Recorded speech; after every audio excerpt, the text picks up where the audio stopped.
I'll doubt myself sometimes. Like, am I not good enough? Is this not for me? And then I'll just see someone who's clearly no better than I am, respectfully, and it will be like rage. Like, how the hell is this person seeing results and I don't?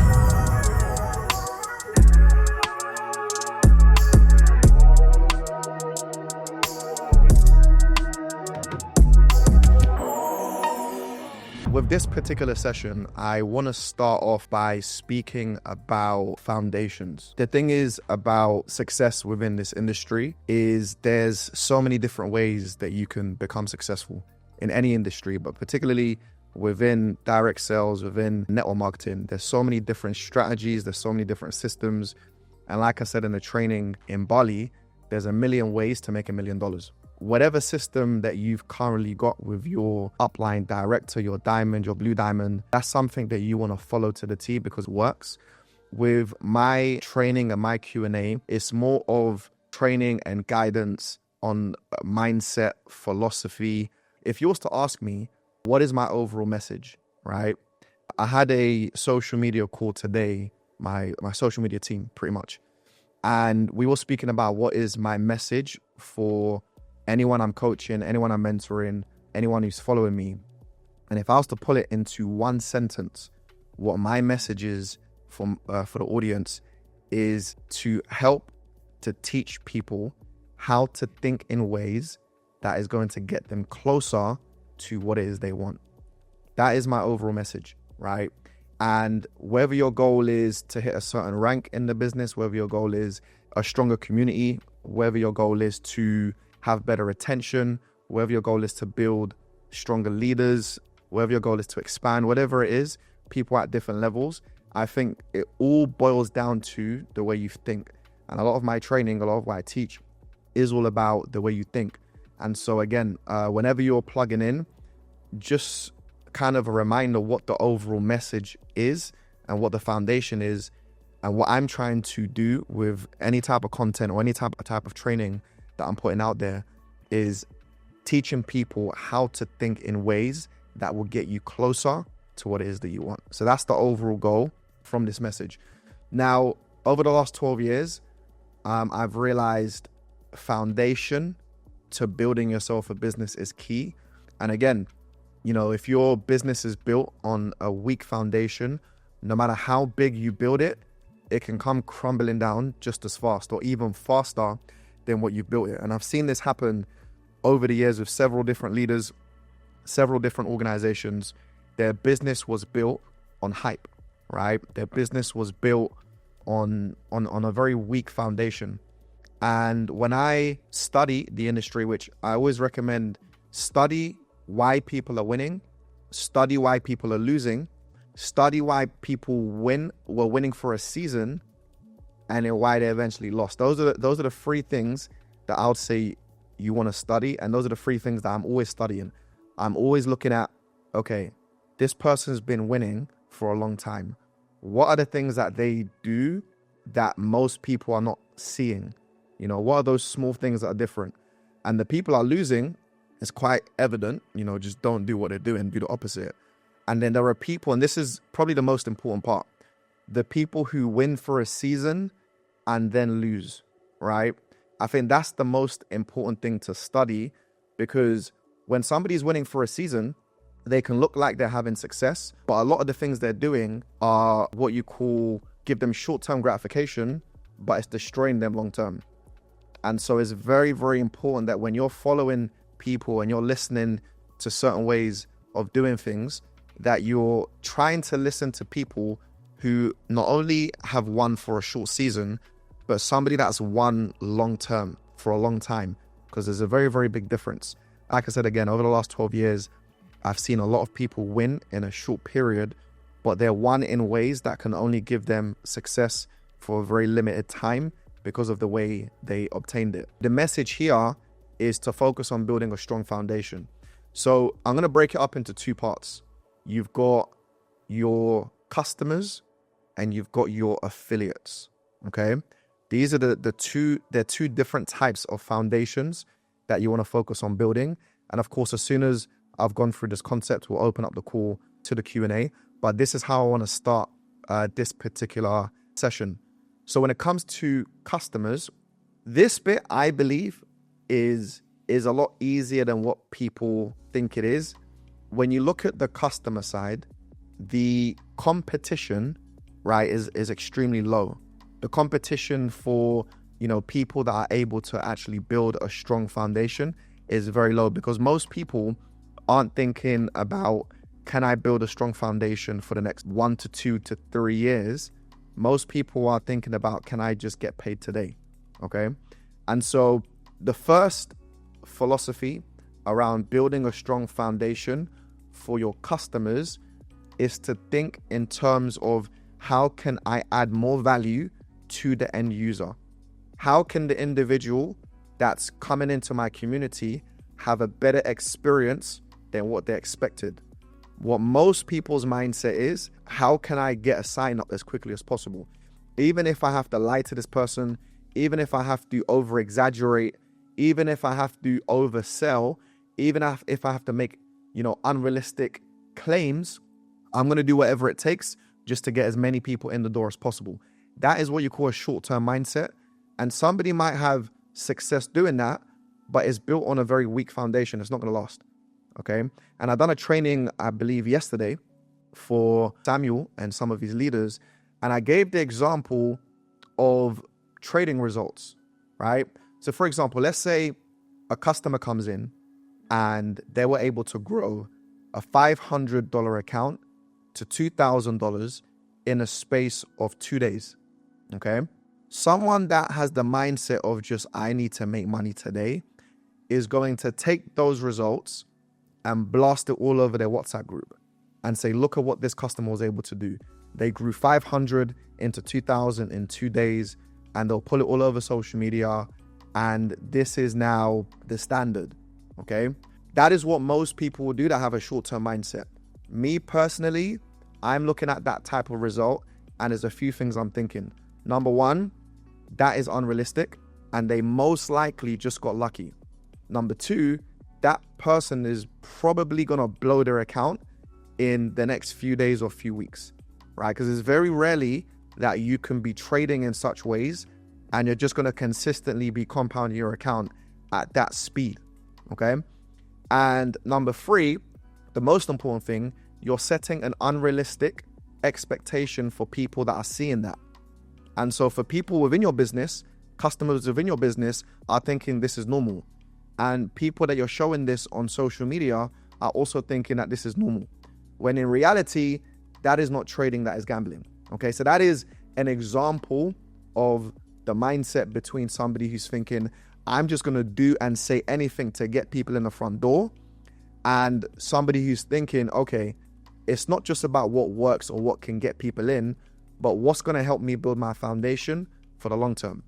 Okay, so managing people's expectation is important. So instead of thinking of hype, instead of thinking of selling, instead of thinking of, what's the best marketing tactic, think in terms of, how can I give more value within my community and also on my social media that is going to help me bring in people that are going to have a better experience than what they expected. If that is your mindset when it comes to your customers, you're going to build your business on a very, very strong foundation, because this whole business is built up on customers. If no one's paying for services, no affiliates making money. Okay, so that's how we gotta look at it. We want our customers to have the best experience as possible. Number one is value to your customers, giving them a better experience than what they expected. And number two is results. You want them to have a good experience. You want them to learn. You want them to understand the product. You want them to, be able to use the services. But in terms of results, you want people to be able to get results the fastest way possible, the easiest way possible, and the smoothest way possible. That doesn't mean you want people to get results in an unrealistic way. It doesn't mean you want people to flip their accounts as quickly as possible. No, it means you just want to find a system that is going to help you with your mentality of having a strong foundation. But that system of helping your customers get results, you want it to be in the fastest way possible, the easiest way possible, and the least resistance, so the smoothest way possible. So I believe if you have those two things, and if you're thinking in this way in 2026, which most of your competition are not thinking in this way, you're going to separate yourself from most people out there. And some people may have faster results than you in the beginning. But remember, we're not trying to build short-term success. We're trying to stay in the game for as long as possible. Okay, so your foundation is going to be key. So that is on the customer side. Now, on the affiliate side, it's the same two things that I've learned from a previous mentor and I've been preaching for about 6 years now, is going to be belief and leadership, right? The biggest reason why people do not take action is because of lack of belief. They don't believe what is possible, or they don't believe it's possible for them. They don't believe if they make the necessary sacrifices, if they put in the work, if they study, if they, stay up late. They don't believe if they do what it takes, they're going to actually reap the reward. And so for most people, because of this lack of belief, instead they just don't take the necessary action because it feels like a waste of time. So within your culture, you want a strong community around training on the power of belief and how to increase your belief, your desire, okay? And a book that I would say everyone should be studying, I've read it more than 10 times now, is a book called Think and Grow Rich. If that's something you haven't read before, or if you've only read it maybe once or twice, I would say that's a book you should be reading at least once a year. I try and read it at least once a year, or listen to the audio at least once a year, because where you was last year is going to be different to where you are today. And so the way you consume the information last year is going to be different to the way you consume it this year. So even if you've read the book already, and even if you studied it, read it over and over again, because that is basically the foundation to building your belief and building your desire. And that's something you want to have as a culture being taught throughout your organization. So that's number one. Increasing belief is going to increase action. And increasing action is going to increase skill sets. Increasing the skill sets is going to increase results. And increasing results is going to increase belief. So it's like a cycle. And then number two is leadership. Okay, and this is the part that's going to help you maintain a business long term, because everything is going to rise and fall on leadership. Okay, so understanding how to lead people, understanding how to get the best out of people, understanding how to keep people. Because there's one thing having leaders join your business or having leaders develop within your business, and there's another thing being able to keep people around long enough for them to develop and for them to grow into the best versions of themselves. So belief and leadership will be your two foundations to building a strong culture around your affiliates and your leaders. And then value and results are going to be your two foundations that are going to help you bring in customers and retain as many customers as possible. So that is the message for today, is your foundations on customers and your foundations on building and retaining affiliates as well. Okay. So what I want to move on to is the Q&A. If you have any questions on those four things that I've just went through, then we can go ahead and, drop it in the chat.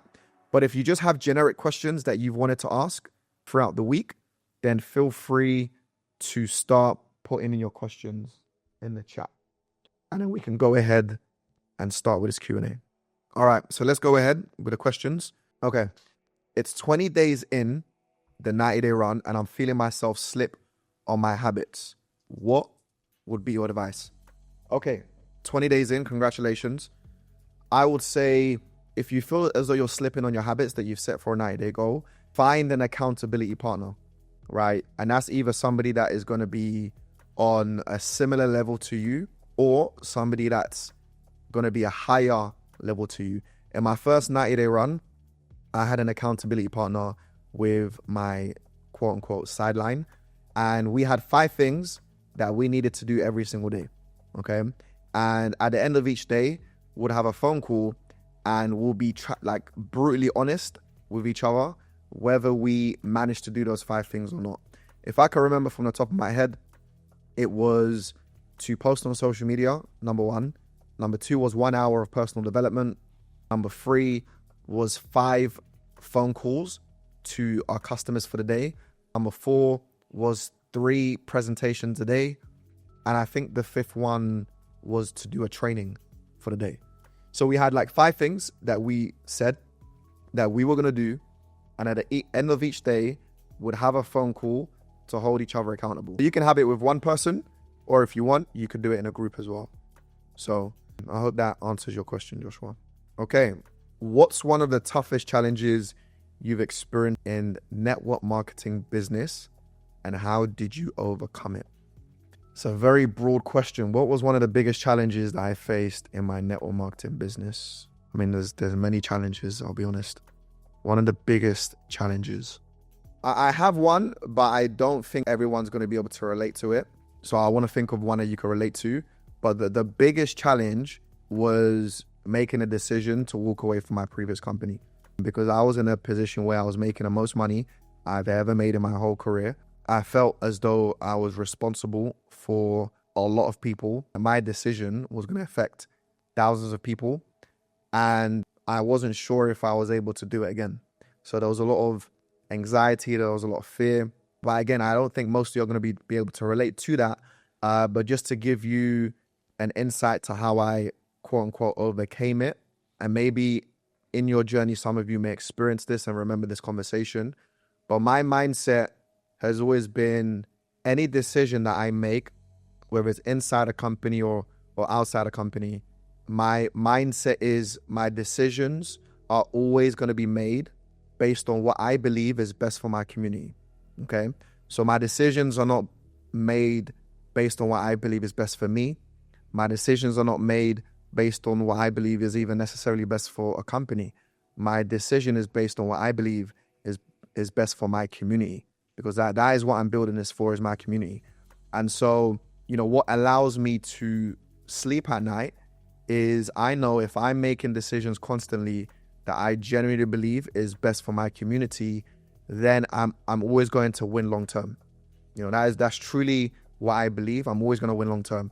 And I believe anyone that has that same mindset, if you are making decisions that are directly, that you genuinely believe that these decisions are best for your community, then I think long term you can't lose. So that was the toughest decision. I was walking away from a 7-figure income essentially, and I didn't have anything to fall back on. So I had to just we had to build together from scratch. But something that you guys can maybe relate to, other than going to prison, that was obviously one of the biggest things. But something that you guys can relate to, I would say in the beginning, not having an upline that already had results at a certain level that I can speak to every day, right? So for anyone, on here that has an upline that's, doing 5K a month or 10K a month, and money is not everything, but maybe you have an upline that's a good example or somebody that you want to follow. But don't take that for granted, because that is the shortcut to success. So in my first 3 years, I never really had an upline that I can speak to every day, or that I had close access to, that had the results that I wanted next. And so the big challenge was I had to figure it out. It felt like I had to figure it out on my own, or I had to learn from afar. So I was learning from YouTube. I was learning from events. I was learning from turning up to trainings. But it felt like there wasn't anyone I could talk to clarify if I was on a right path or the wrong path. So that was probably the biggest challenge in the beginning, not having a direct upline that I could pretty much feed off. And so if you're in that position, again, it's challenging. The way I overcame it was I was willing to learn from anyone that had the results. And that's how I came up with that philosophy. Find the people that have the results you want, get close enough to study them, and duplicate whatever they've done to get there. Because that is what I had to figure out to get results, because I didn't really have anyone in my corner. Now, the flip side to that, there was a benefit. And the benefit was I had to learn to be independent. I had to learn to be a leader. I had to learn how to make mistakes. I had to learn how to take initiative. I had to learn how to do things on my own, which essentially helped me become the leader that I am today. If I didn't have to go through those years, I probably won't be as resilient as I am today or as strong as I am today. So if you are in a position where you don't have, an upline that you can learn from closely, it's not the end of the world. And there's also a benefit in that as well. Okay. How do you know what to look for when building your foundation? Maybe rephrase that, because I literally mentioned the 4 things: value, results, when it comes to customers, when it comes to your network marketing business, it's belief and leadership. So if that's what you're talking about, that's the answer. But if you're speaking about something more specific, rephrase the question. What's more important in building a successful business, staying loyal to your team or making a move that gets you closer to your goal? I'm not sure what you mean about staying loyal to your team. I'm not too sure what you mean by that. Like, maybe rephrase that as well. What does staying loyal to your team mean versus making decisions or making a move that gets you closer to your goal? Like, if you give me an example, you can even unmute yourself as well, right? Or you can request to unmute if you need to explain a question and give an example. Maybe that's easier. If not, I'll go to the next. And also, Tiny as well, your question about foundation, if I didn't answer it, feel free to unmute yourself or request to unmute, and then we can ask the question again. Okay. When you're struggling to get consistent prospects, what are the first things you look at or change? Well, in today's day and age, especially if you've already launched your business, you've gone through your warm market, pretty much all your customers or all your prospects are going to come from either referrals, but mainly it's going to come through social media. So if you're at a dry period right now, the first thing you want to work on, and you should be working on anyway, but the first thing you want to really look at is your social media. So you want to look at, what is your brand? What is your message? How many times are you posting? It should be at least every day. At the height of my recruiting, when I was signing up the most amount of people, I was posting 3 times a day on my TikTok feed. Okay. And I know things are a little bit different. So how it was 2 years ago, because social media is always changing. But I think the thing that doesn't change is consistency. So whatever result you're trying to get from social media, and let's say it's prospects, consistency is always going to be the quote unquote foundation. So as long as you're willing to post at least every day, that may not be your overall solution, because it also depends on what you're posting and the quality of it. It also depends on the message and what type of post. But the foundation is going to be if you're posting every day at least. So if you can at least get the volume right of posting every day, what you can then do is to start to see what is getting better traction, what is getting better results, and what is not working. And then every week you tweak something. You do more of what's working and less of what's not working. And if you keep doing that every single week, eventually you'll find what works for you. But you have to at least be willing to post every single day at the bare minimum, not on your story. I'm talking about on your feed. If you can do that at the bare minimum, eventually you can tweak things every week, do more of what works, less of what doesn't work, and you'll find what works for you. Okay. So consistent prospects is going to be social media. I'm currently in a halfway house after serving 10 years in prison. Crazy. I'm not sure what a halfway house is.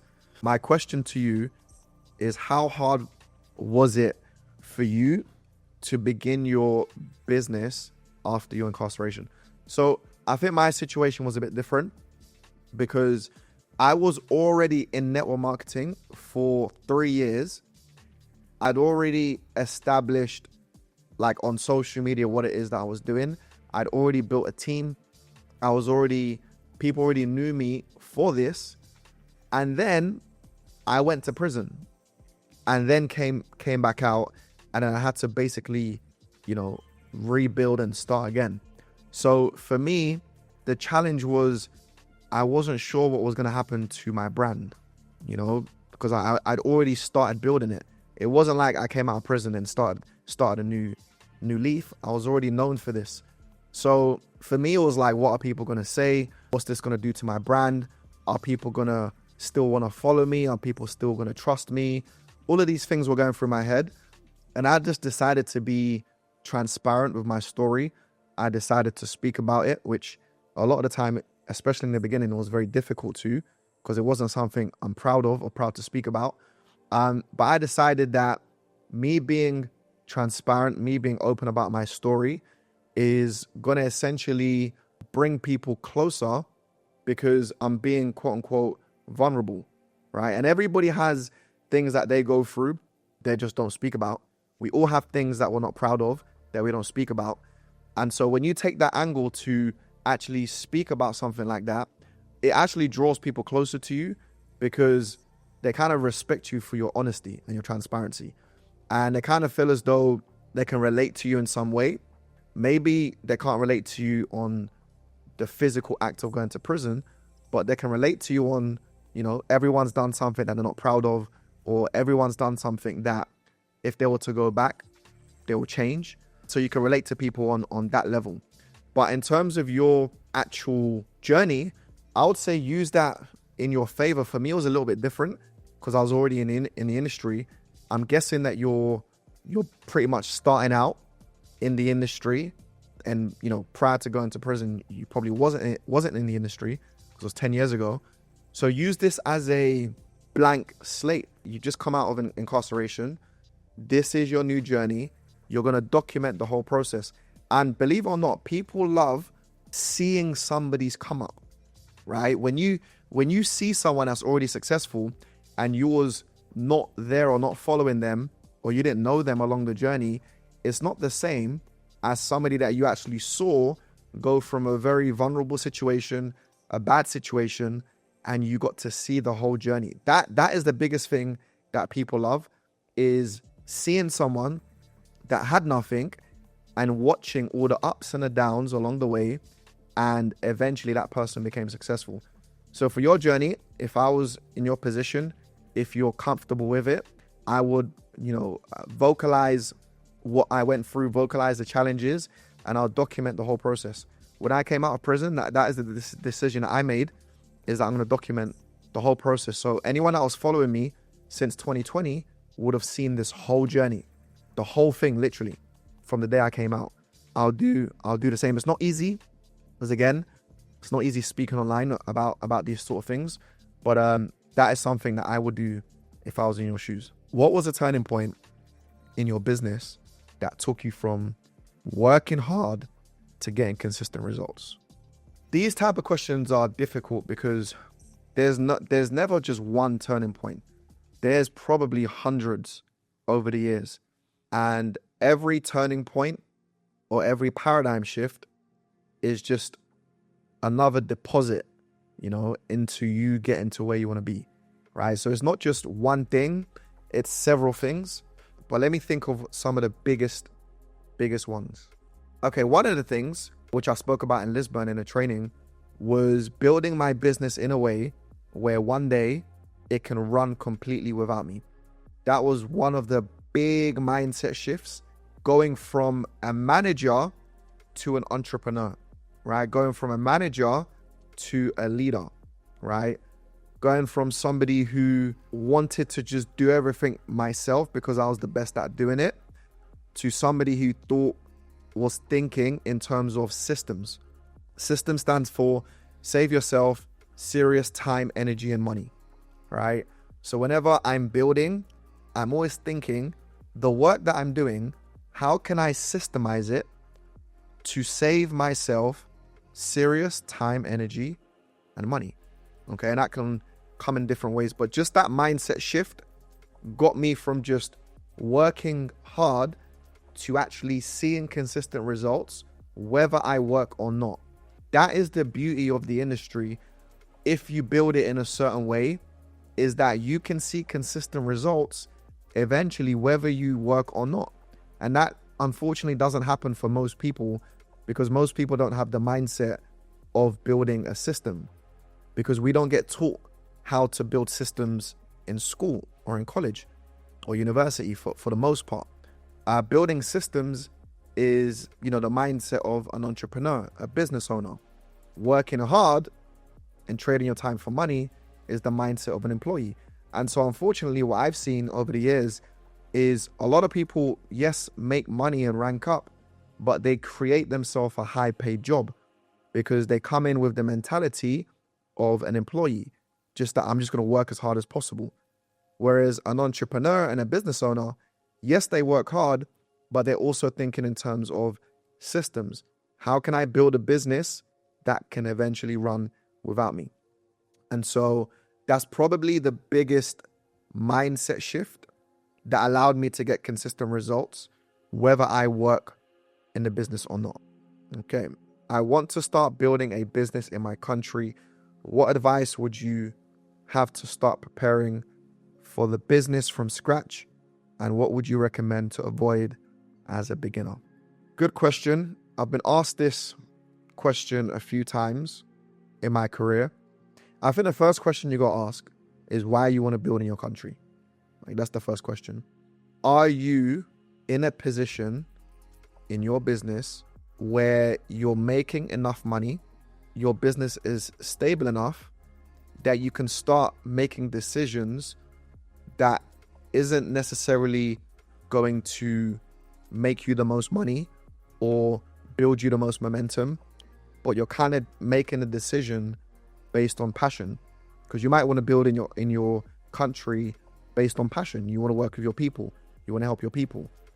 But that may not be the best move for where you are at the moment. That's why I think you got to ask yourself, why? A lot of the time, the country that you may want to build in, the country that you're from, may not be like the best place. It may not be the right time for that country. I think international expansions, from what I've seen, have never really been random. Like, I want to build in this country just because. Usually, decisions to build in certain locations have been because network marketing is usually quite profitable in those locations, or network marketing is popular in those locations, or trading is popular, whatever it is. So there's usually a reason behind it. My experience with building in Nigeria, of course, I'm Nigerian, so being able to build in my country is a blessing.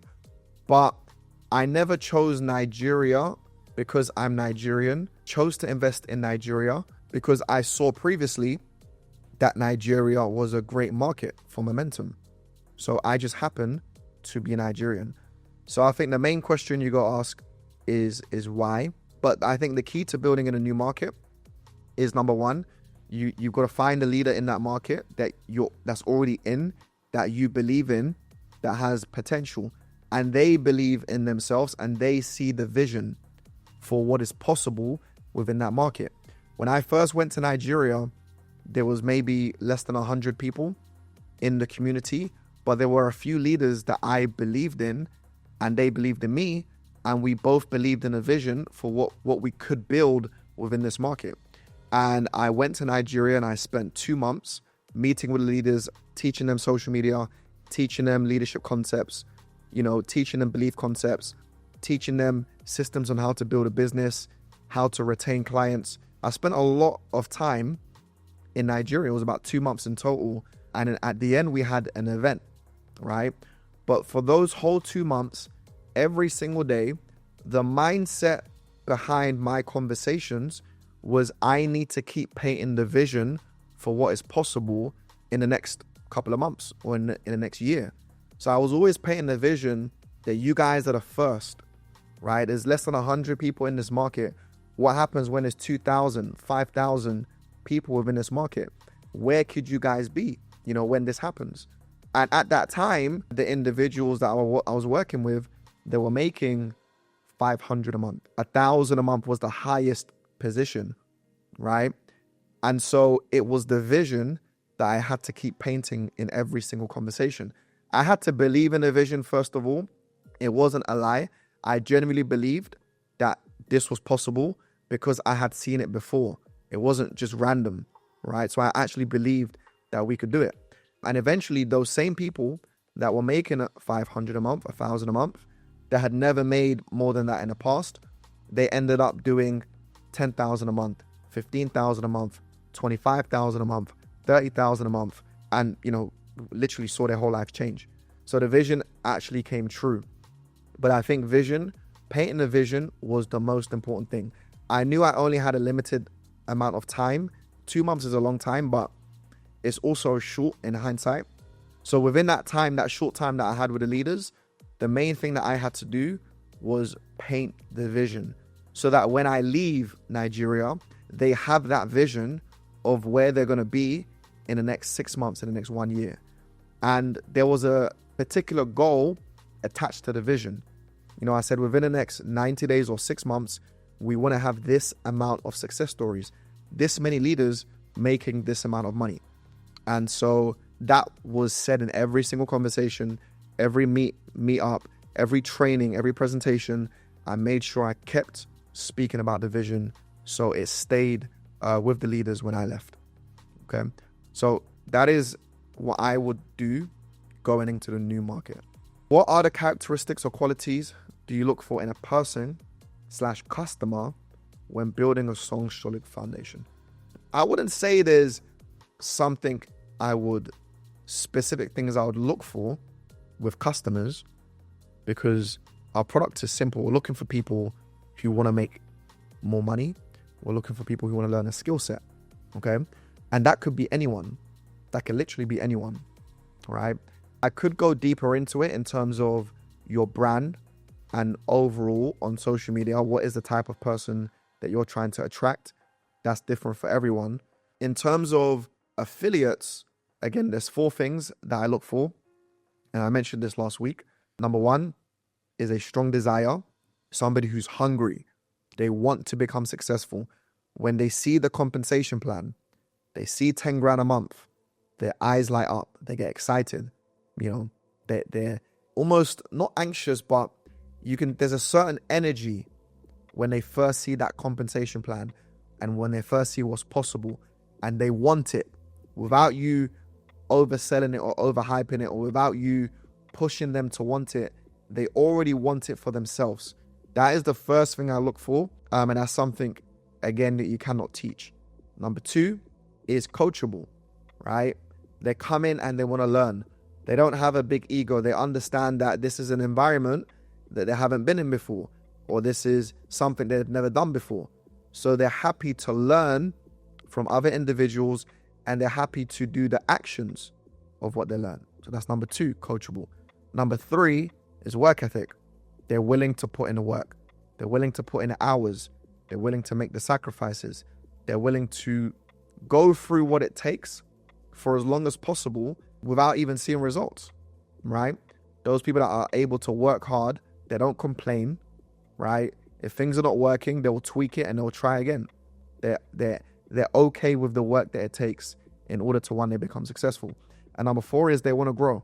They're interested in reading, learning, interested in, showing up to trainings, taking notes, reading their notes.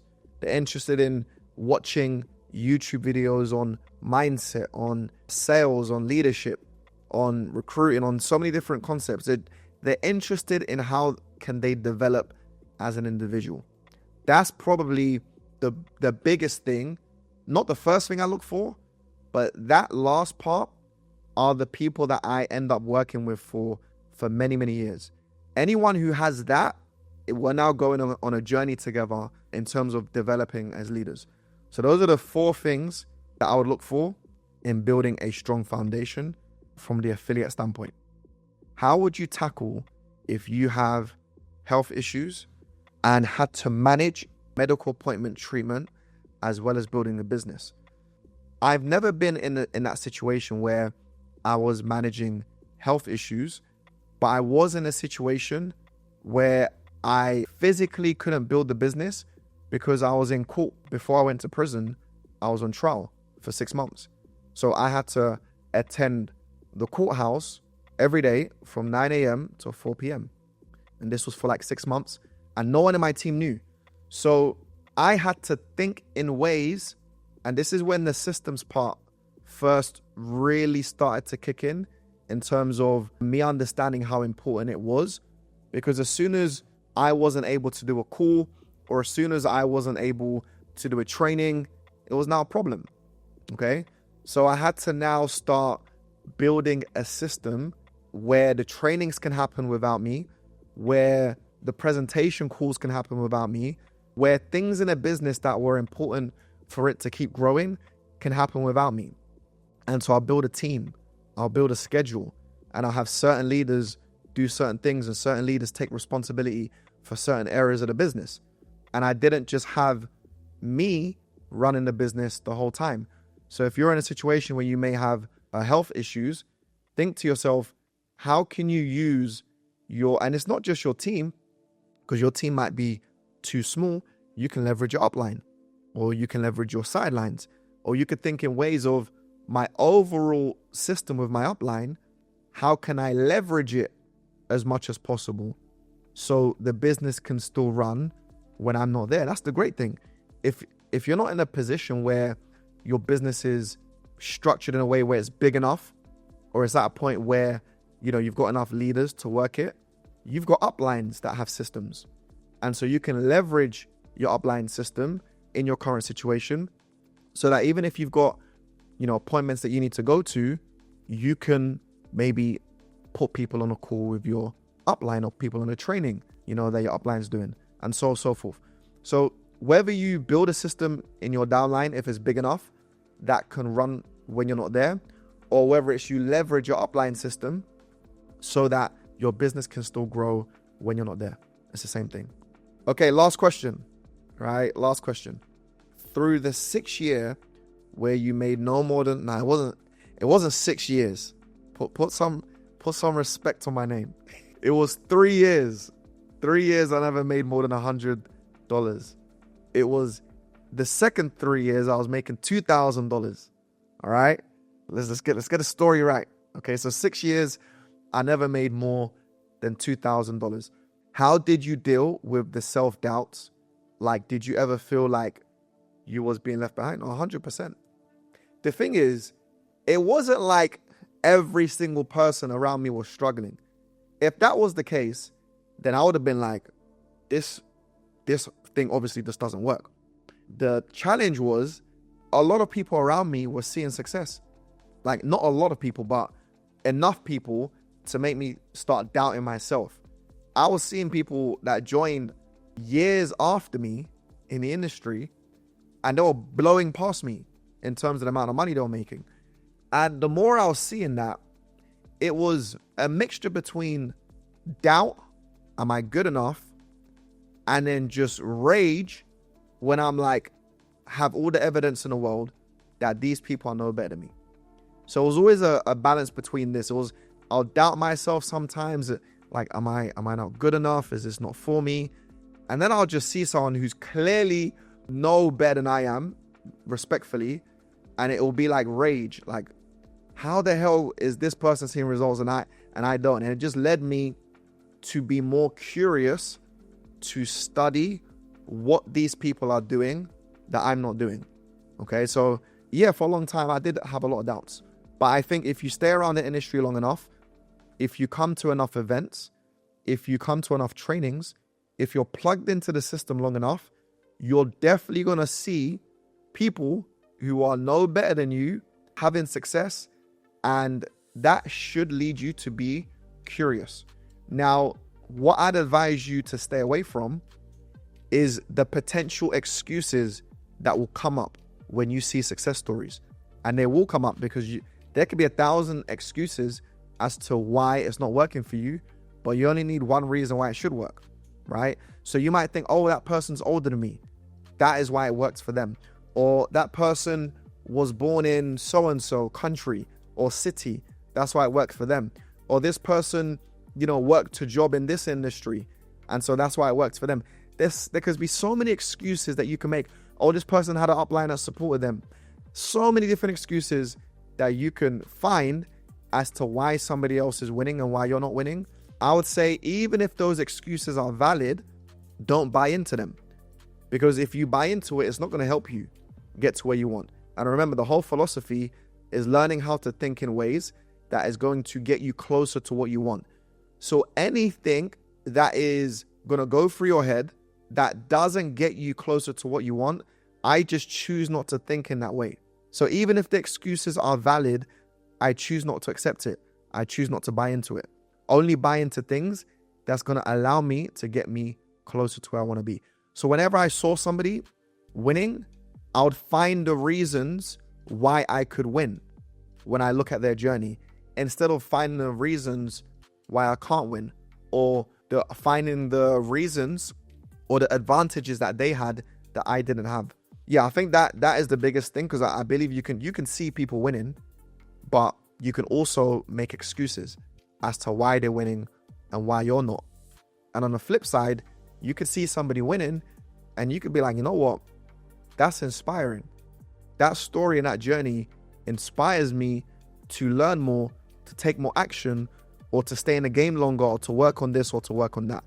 So two people can see the same thing, but they can have two completely different perspectives on a situation, and they can see the situation in different ways. I choose to see every situation in a way that's going to help me get me closer to what it is that I want. I hope you guys enjoyed this session today, and moving forward, I believe the first 10-15 minutes on every session, I'm going to come with a concept that I'm going to speak about, and then we'll open up the floor for the Q&A. So for those who I wasn't able to answer your questions, hold on to those questions, and when next week comes, make sure those questions are prepared and you can flood them in the chat box. So on that note, have a great end to your week. Appreciate you guys for coming on, and we'll see you all next week. God bless.